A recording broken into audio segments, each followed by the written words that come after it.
Welcome to Spring Creek for the 2027 CRF450 intro!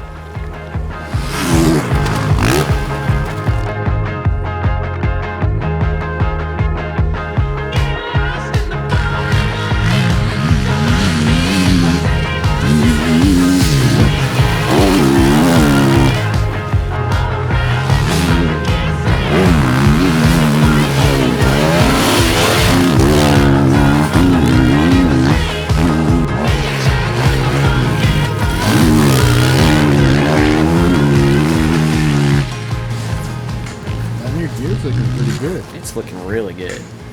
I don't know if you saw my video. I think everybody in the world saw that. Yeah, it was a good edit. Yeah. I'm pretty proud of it. And yeah, looking like a little pink and red. Dude, Terry told me. He said always neck brace when your traps are not tall enough to protect your neck. You know, he's got big enough traps, so you kind of built-in neck brace. Yeah, it's built-in neck brace. So is he gonna have you start working your traps more? Or? I told him, dude. I said I don't like doing stair supplements like he does, but he just always insists that I take his supplements. But yeah, we'll probably hit some of these. A lot of those.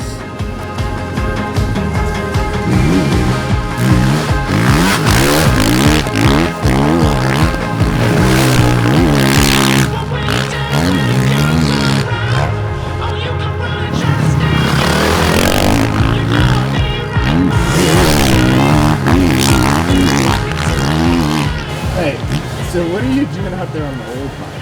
Ah, dude, I was gonna think of something funny to say, but I'm just there's nothing Too funny. hot. It's too hot. Can't joke.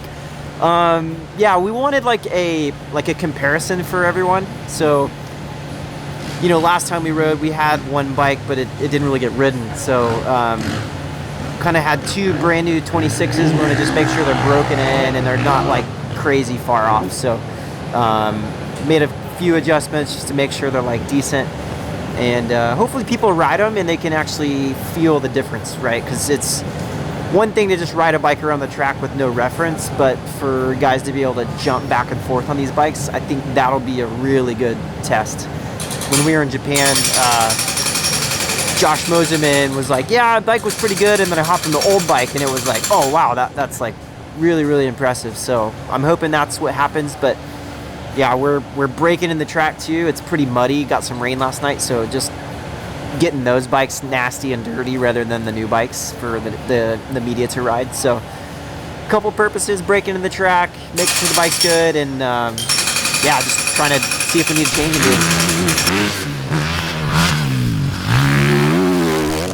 Today's the day. You know what they say: if you've ridden to Buffalo, everything's easy from there. No, I'm nervous right now. Like it's been you know, a lot of work for everyone, like the whole development team for the past few years. So this will be our first like shot at people actually riding it, in a lot of different riders, a lot of different body types, heights, sizes, weights, skill level. So yeah, it'll be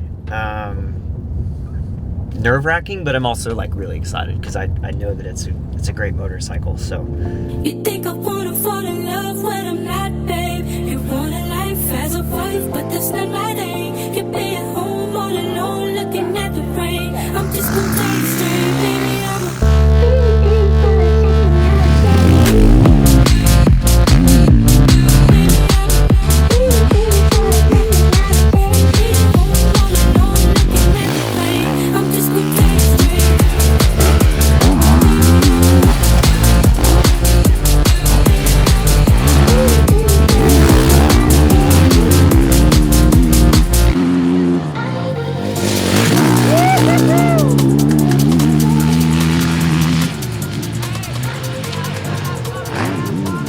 That's what I'm saying, bro. I need to tell these guys to pep it up.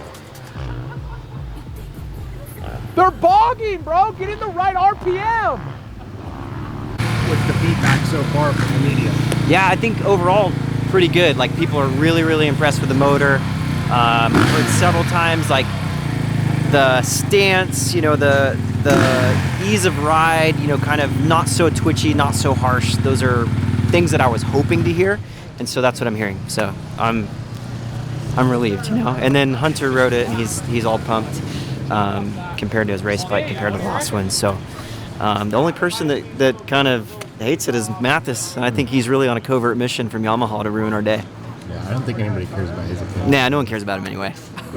I've heard the word flat a lot. Yes, which is, like, I'm very happy. Like, that is one of the targets, you know. Like, we want stability, and you know, we've just been known for such a stink bug bike for so long. So to hear that, like, I'm like, cool, we've hit our target.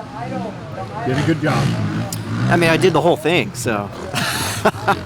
No, on that note, like, dude, I wish that, like, Michael Byrne was here. You know, a lot of our Japanese staff is here, but there's so many people that pour into this bike, you know, MXGP team, all of the development team in Japan.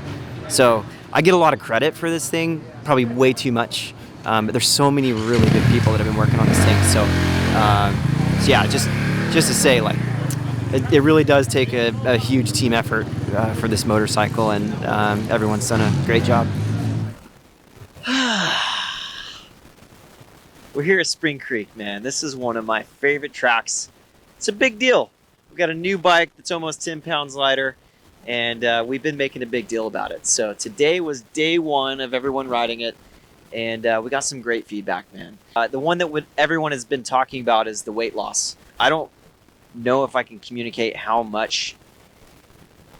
hard it is to lose nearly 10 pounds out of a motorcycle. Teams spend thousands and thousands of dollars in Thai to lose a pound. So for the development team to lose 10 pounds, it's a really big deal. You feel it on the track, especially here at Millville. You're coming into the sand whoops, and being able to make that pivot, make that turn, not feel like the bike's going to still go that way, pretty big deal. So excited about that. One thing I'm uber excited about, we've been talking a lot about this week. Honda's had an image, I'd say since 2009, about being twitchy, about being weight on the front, the bike knifing, being unpredictable. And I heard the words flat and I heard the words calm a lot today. So that was the goal coming into this. It was nice to hear from other people that haven't been a part of that development process to say those things. So excited about that. I think one thing that I guess I wasn't surprised about, but I was excited to hear, is almost everyone that came off the track was really impressed by the motor, the rideability, the connection, the over rev, the overall power that it generates, especially at the top end. And then we kept all those positive things as far as rider ergonomics, rider triangle, all those things. We didn't lose that. So some positive changes that I feel made a really big difference on this bike. One of the bigger things is the geometry. The head angle, 27.5, that's a pretty big shift from where we were. That's going to create a lot of stability, make the thing so it's not so maybe hunt and peck, as Kiefer says, to where you come in the turn, you can rely and trust on what it's going to do as you start to lean, give you increased confidence on lean angle. Reduce wheel stroke, again, in the rear. We did that in 2025, did it again in 2027. Complementing that change is a change in pivot height, which changes chain torque character. For me, this is one of the really nice changes, especially for when you want to get the bike to set, take a squat, and continue to drive out of a turn. That's a very positive thing. We talked a lot about rigidity balance in 2025. We are up again on rigidity balance, but it's different this time because the way that the two tubes, upper tubes, connect to the head stay, the clamping surface is actually wider, so you get more stability torsionally without making the bike overly stiff. So very excited about that. The intake is a big deal. Direct flow. So this last couple versions of our bike, We've had the air filter kind of sitting at an angle, so it kind of creates like a little bit of a vortex before it goes into the throttle body. This is more of a direct draft, so you're getting really clean air, really tunable fluctuations through opening the throttle. So that's really great. One of the things that I don't really care about, a lot of my friends that are taller have bigger feet.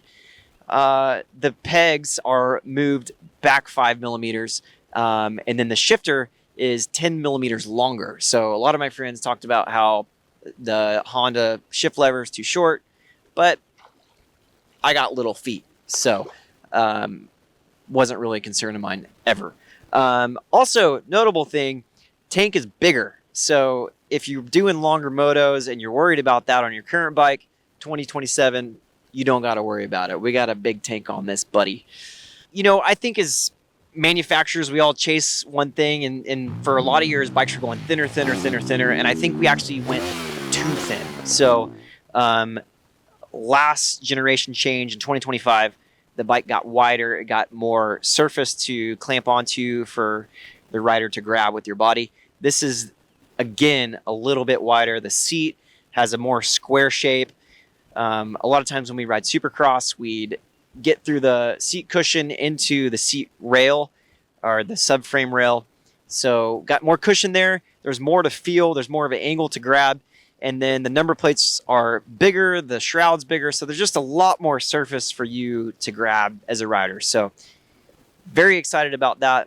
Hunter today rode it, was very excited about it. I think I've hit most of the highlights, man. I'm overall, like, you can talk about all that stuff you want, but if it doesn't work on the track, then it doesn't matter. So I'm really happy with the feedback that I got today. We've got another wave of riders coming in Thursday, but a lot of people that I trust, respect, Kiefer, Whiskey Throttle, Swap, Pulpamex, not so much, but he was here. Yeah, a lot of people. I'm sure I'm missing someone, but it was solid, man. Everyone had positive things to say, so I'm happy, man. I think I'm gonna sleep better tonight. Last couple nights I didn't sleep good. I was nervous. But I'm happy, man. And we're sitting in Spring Creek.